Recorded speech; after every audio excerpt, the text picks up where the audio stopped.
Hey guys, welcome back to Diary of a College Girl. I am your host, Faith, or Emuna, as you all know me.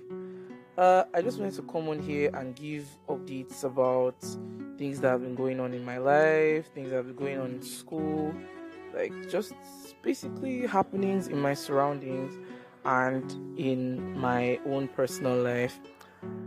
First of all, I want to thank everyone that has stood by me and been there for me through every phase of life that I have gone through, both when I was having some issues in my mental health, when I was having some problems in school, when I was having some work problems, when the podcast was on hold because of those issues. I had people who stood by me, who were there for me through this whole thing. I even had some major health issues that were causing me to feel a lot of pain, but thank God for divine healing. It just looks like it was never there. You understand? I also want to especially thank my fiance. Yes, I am getting married.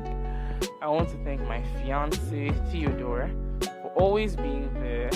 He's been my major source of support, like through everything that has been happening. He's been my major source of support. I really love him, and I hope that if she's hearing this, I really hope that he realizes how much I love him and he realizes how grateful I am for the gift of him. That was one update. Another one, I'm in final year now, and I am so elated that finally I'm leaving school. Like, yo, I'm leaving uni. It's no longer going to be Diary of a College Girl from December. It's going to be Diary of a Graduate Girl or a Graduate. I don't know how to even put it. You understand? I'm so happy, I'm so elated, I'm so pumped up to leave this place. You understand? I'm so happy to leave University of Benin. But speaking of that, as some of you may know, University of Benin is on lockdown for now. Why? Because there has been no light in University of Benin for months or for weeks now. I don't really know how long it's been, but for a long time now there hasn't been light in school, and so hostelites have not been able to access light, water, they've not been able to read, and exams are in a month. It's supposed to be in a month. So the students took to the road, took to the streets, and began to protest the living conditions. And instead of school management to call a meeting with the electoral committee, because the SUG was dissolved due to some issues that I do not even understand, they shut down the school. They said our demands are unrealistic because they claim they were asking for 24 hours of light, which I don't believe is true.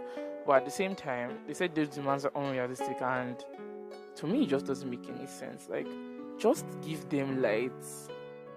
So according to what I heard, which I'm not really sure about, our school is owing the power company to the tune of millions, and they haven't paid it yet because I believe it's like a tussle to pay the whole thing.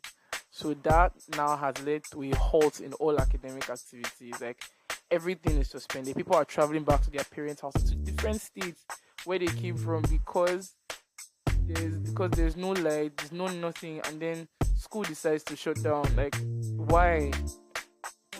Some people are like happy for this little break that they've gotten, while most of us, especially final year students, we are not happy about it at all. I personally, I'm not happy about this because I really want to graduate. I remember 2022, there was a strike for 8 months. I did not enjoy the strike one bit. What I want right now is to just graduate from this school. That's all I need. and whatever my vice chancellor is doing is not helping matters at all. That's all about that. I also wanted to come on here on a serious note and talk about mental health and mental health issues. So, recently I was going through a rough patch in my life. I was having some underlying mental health issues. I was having anxiety, depression, and some other stuff that, were not making my life better mentally. And I want to come on here and just let everyone know that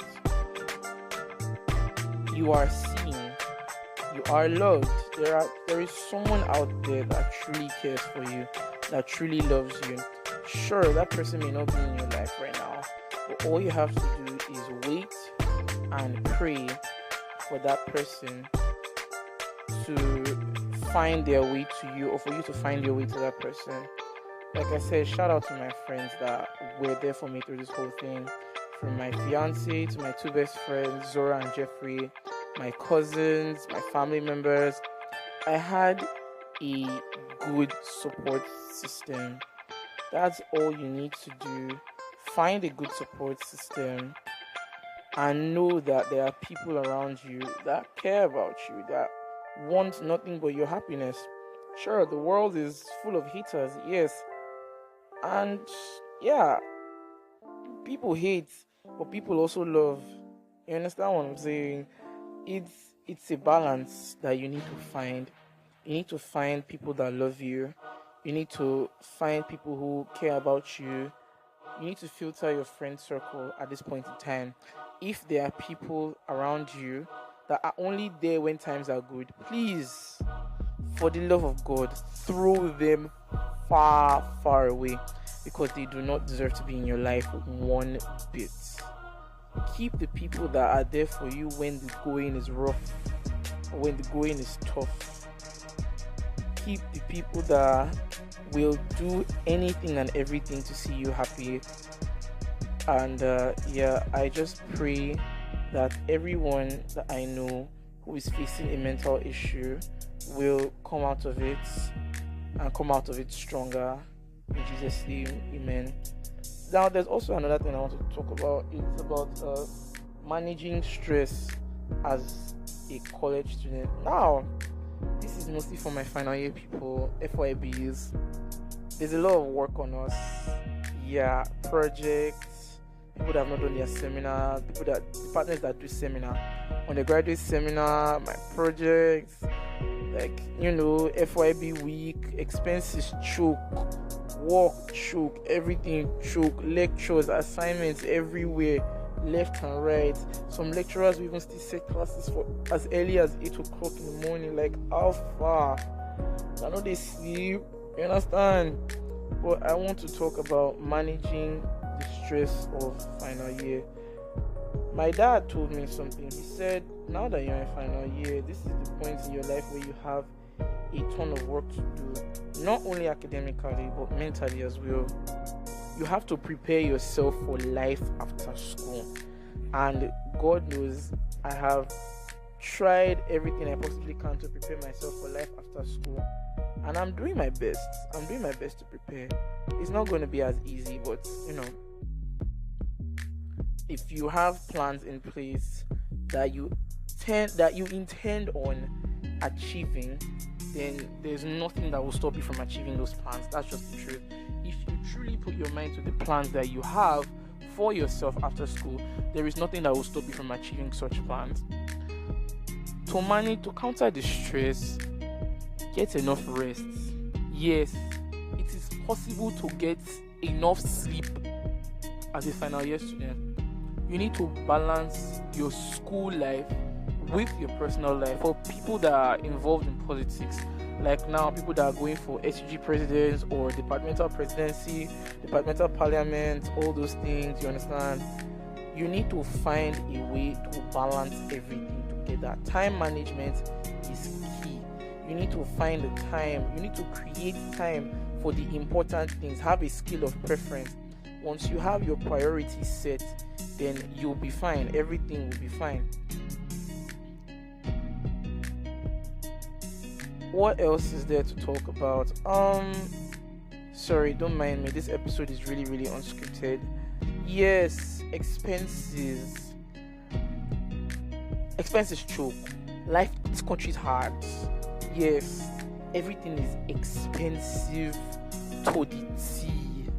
Like, everything is fucking expensive. Forgive my language. But there is a way to manage that which you have. You understand? What you have can be managed, can be used to the best of its abilities. For me, I am personally, I am privileged to have both my parents working to support me, but I'm also working to support myself. But for people that don't have that parental support, that don't have external support, that are fighting to see themselves through school, number one, kudos to you guys. You guys are doing a lot. You guys are trying. You all are warriors. Both male and you people are warriors, because I don't know where I'd be without my parents, honestly. But for you, that your parents aren't there, may God continue to help you and to enable you to finish school to the best of your abilities. How to manage expenses, budgeting, financial wisdom, financial planning. That's all you need, honestly. If you get some money, divide it into your most needed, least needed, from that top to bottom.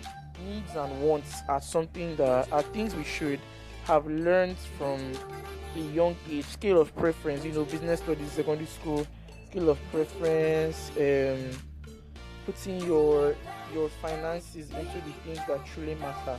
Like now, the three things I know that take up money in uni are feeding, transport, and assignments. Those are the three things I know that take up the most money in university. Cooking is expensive. Buying food outside is equally as expensive, if not more expensive. That's just the truth. Because if you decide that you want to cook a proper meal, like last night now, my fiance and I made jollof rice with fried fish and egg, and we spent almost 7,000 to 9,000 naira, almost 6,000 naira plus making that meal. If you take that 6,000 naira out and you want to use it to get a proper meal, that 6,000 naira is for places like Jara supermarket. For those of us that live around the borough, places like Jara or Nadia, that will not be enough to get you a meal that will satisfy you once. But that jollof rice now is the same thing that we ate last night, and that's what we eat this morning, and that is only what we're eating this afternoon. That food is going to last us for like hours.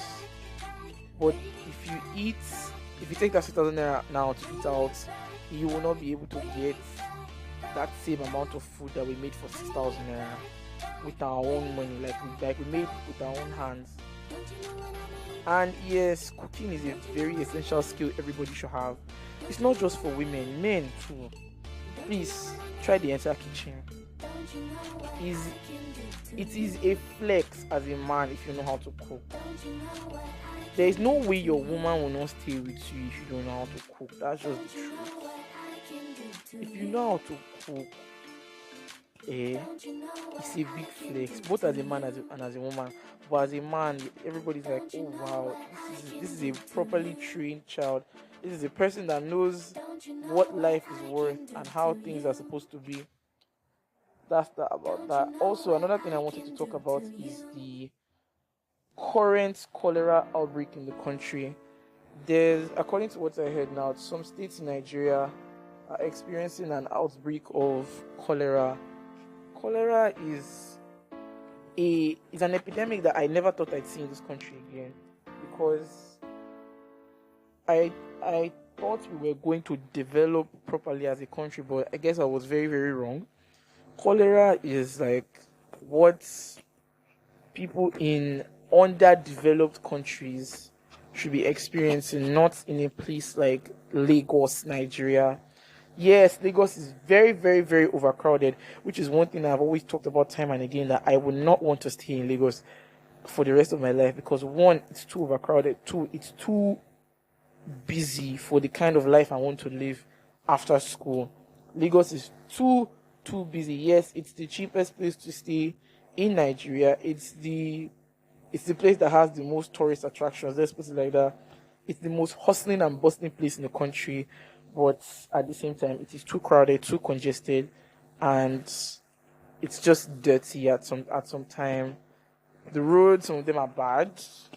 Yeah, if not for the fact that they just fixed that third mainland bridge, which I am very happy about, because during my internship earlier this year in January, it was a tussle going to the island and coming back every single day or every 2 days, depending on how my shift was. Because I worked at Southern Gem Hospitals at Lekki, at Chevron at Lekki.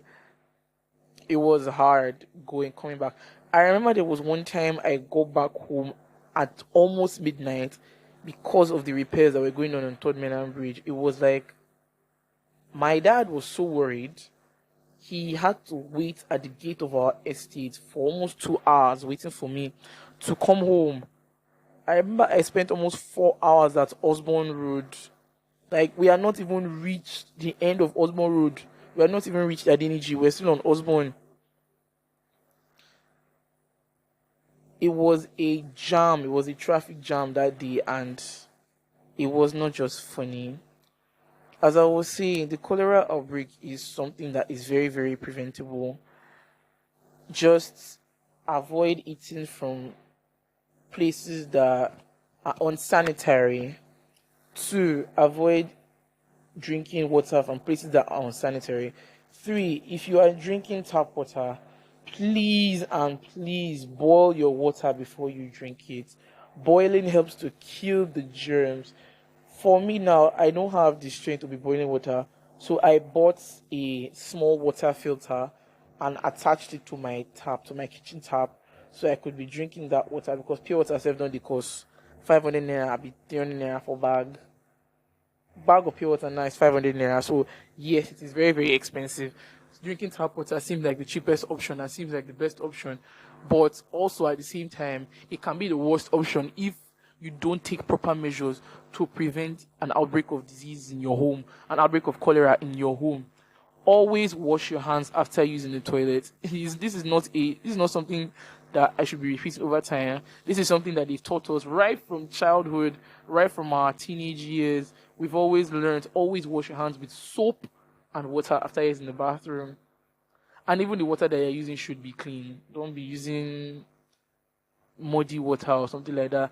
And please, as we are in rainy season, so please be looking at where you're putting your leg, because there are some roads in the country that are definitely flooded, that are definitely waterlogged. But be very careful where you put your leg, because worms and other flesh-eating bacteria could be living in those waters. So be very careful if you are going out on a rainy day, or if you know that it's going to rain. Not even if you know, as a preventive measure, if you can afford, or if you have rain boots, please carry your rain boots along. Two, if you have an umbrella, please carry your umbrella with you. If you don't have any of the three, in any of the two, it is well. That is that about that. I think we've spent a little bit of time on here. Uh, Lastly, I just wanted to say a few words about my health. So earlier this year, I went into a bout of I was in pain. I'm not going to mention the exact problem I had in my health, but I was in pain. It was crazy. It was just crazy. There were times where I'd be in the hospital. There were times where I'd be at home, just lying down on my bed and writhing in pain. It was horrible. But I want to thank God and my parents and my fiance for being there for me through that whole phase. The prayers of every single one of them and every single one of you that knew what I was going through, actually helped me come out of it, because as at now, I am completely fine. I am healed. Let's put it that way, because I'm a Christian. I am healed. God has healed me from every infirmity that has been in my body. So I just want to thank God, my parents, and my fiance. Oh, also, the wedding is not till 2026, loves. Don't be don't be don't be anticipating uh wedding bells just yet. We are